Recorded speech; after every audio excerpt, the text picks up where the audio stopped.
నువ్వు క్రైస్తవుడు అయితే ఈ వీడియో ఖచ్చితంగా చూడాలి. భారతదేశంలో మొట్టమొదటి చర్చ్ ఎవరు ఎప్పుడు కట్టారు?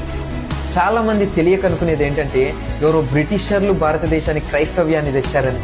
కానీ నిజానికి సుమారు 2000 సంవత్సరాల క్రితమే క్రీస్తు శకము 52వ సంవత్సరంలో యేసు క్రీస్తు 12 మంది శిష్యుల్లో ఒకడైన తోమా ఓడ మార్గమున కేరళలోని కొడంగులూరు అనే ప్రాంతానికి వచ్చాడు.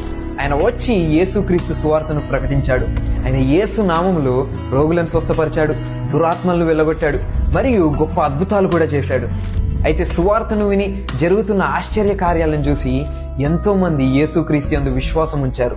అదే క్రీస్తు శకం 52వ సంవత్సరంలో విశ్వసించిన వారు ఇచ్చిన భూమిలో కేరళలోని పలయూర్ అనే ప్రాంతంలో మొట్టమొదటి చర్చ్ బిల్డింగ్ ని నిర్మించాడు. అలా కొన్ని సంవత్సరాల్లోనే కేరళలో 7 చర్చెస్ స్థాపించాడు. తరువాత తమిళనాడులో చర్చ్ కడుతూ ఉండగా మైలాపూర్లో ప్రస్తుతం సెయింట్ థామస్ మౌంట్ అని పిలువబడే ప్రదేశంలో ప్రార్థన చేస్తూ ఉండగా బల్లాలతో పొడవబడి క్రీస్తు కొరకు హతసాక్షిగా మారాడు. భారతదేశానికి సువార్త 200 సంవత్సరాల క్రితము బ్రిటిషర్ల పరిపాలన వలన రాలేదు, కానీ 2000 సంవత్సరాల క్రితము ప్రేమ ప్రాణ త్యాగం వల్ల వచ్చింది. దేవుడు భారతదేశాన్ని ఎంతో ప్రేమిస్తున్నాడు. అందరం కూడా జీసస్ లవ్స్ ఇండియా అని కమెంట్ చేసి ప్రతి ఇండియన్ బ్రదర్స్ అండ్ సిస్టర్స్ కి ఈ విషయాలు తెలిసేలా ఈ వీడియోని షేర్ చేద్దాం. God bless you.